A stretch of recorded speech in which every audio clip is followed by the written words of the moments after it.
Hi, I'm Daniel Hinojosa. I'm a presenter here at No Fluff Just Stuff. Kafka Streams. So let's take the information that has been persisted from every microservice that has been placed into Kafka, and let's manipulate real-time data using functional programming or SQL programming. We will discuss processing information and also discuss aggregation and the need for an ephemeral storage next to our stream processing. This is very important because neither of us wants to wait to be alerted when something is wrong with our data.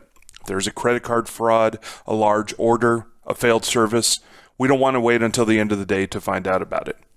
This is what streaming processes delivers to us, real-time delivery of data in a meaningful format.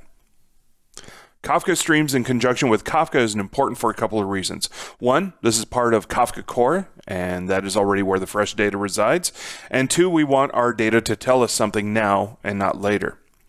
If something comes in that is either bad or even possibly great, we want to know and not miss our chance to fix these disasters or act on an opportunity.